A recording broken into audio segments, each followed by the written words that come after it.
Well, Merry Christmas, everybody, and of course, Happy New Year, COVID-free, possibly, maybe not. And anyway, here we are again, another Christmas. I've just got my lovely new O'Brien T-shirt. It's the Three Lions Rampant, and our family motto: Nil carborundum illegitimi. Marvelous. It is incredible. So this poem is, as you know, I do a Christmas poem at Christmas. And this one's all about the party at number 10, which Boris decided to have while the whole country was locked down. And I read one very upset lady on the BBC whose mother died alone the same day they were having their knees up, which absolutely disgusted me. And I think Marie Antoinette lost her head for less. Anyway, Boris will get away with it, gets away with everything, so there you are. Doesn't really matter, does it? Neither here nor there. But I did want to write a little poem about that. And I also wanted it to be a little sort of tribute to John Cooper Clarke, who in the 70s I thought was incredible, and I still think is incredible. And he is known as the punk poet laureate. I don't think he'd ever make it to be poet laureate, because he's too funny and his poems rhyme. So I'd never do. And we have a little in common. He's from Salford, and they call him the Salford Bard, which he obviously thinks that's an incredible accolade, and I think so too. And I lived in Salford for some years and was amazed by the place, and still am. And I'm one of the Salford Bard because I was actually barred from the Tesco Express in Salford Precinct, and not a lot of people know that. And it's a funny story in a way, but my advice is never express your feelings in a Tesco Express, especially in Salford, because you will be in trouble. And with hindsight, it was a blessing, because I never had to go back to Salford Precinct, which is marvellous, really, thinking back. But at the time, I was upset, and I knew all the girls on the checkout, and we all got on well. But they brought this new one in. I'm saying she was new. There was nothing new about her. The only thing that was new about her was her teeth. But they'd moved her from the Oldham branch, I think, for being too polite. Anyway, I'd come back from the States. I've been travelling for 24 hours, and I didn't know if I was on my arse or my head. And I went over there to get, anyway, it's a long story, but I finished up getting barred from the only supermarket in the country that has bouncers. I mean, you go in there to get your milk and your bread, and they go, "Are they trainers?" It was unbelievable. Anyway, I managed to get barred that day, and that's the comparison really between John Cooper Clarke and me. He's the Salford Bard, and I got barred. Incredible. Anyway, let me read this to you. I'm going to read it in a manner of John Cooper Clarke, and let's see how we go on. It might not work, but I'll do my best, and I hope I don't cause offence to anyone with this one. It's called The Party at Number 10. We're having a party at number 10. The whole country's invited. It won't just be them. We'll have champers, canapes, caviar too, and invite all the dignitaries to entertain you, the Maxwells, the Johnsons, and Prince Andrew too. We don't want any lowlifes, parasites or scum, so not many politicians will be able to come.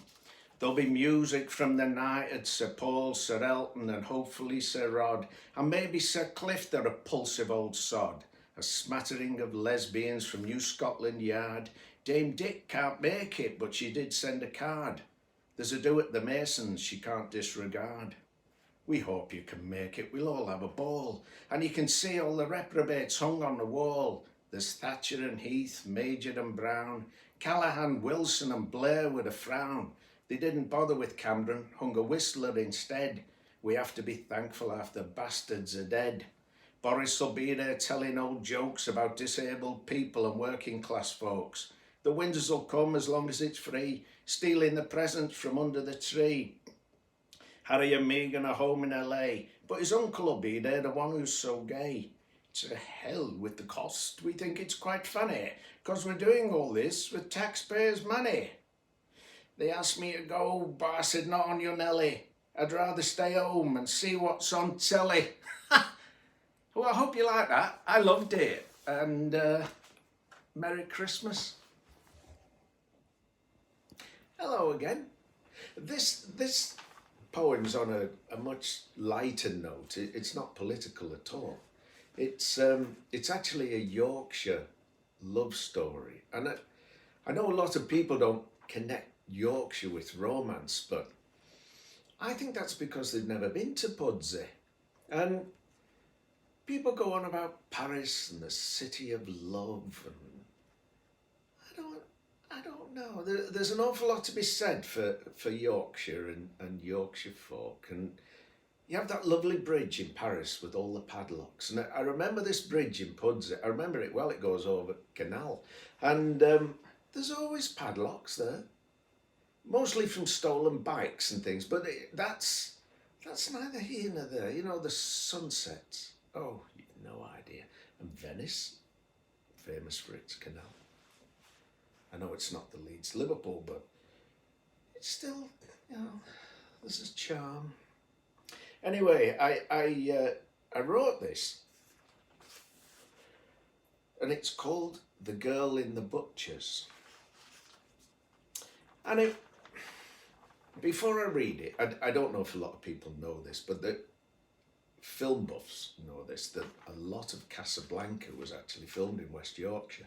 And it was never meant to be in soft focus, but the cameraman, Billy Braithwaite, was myopic, blind as a bat.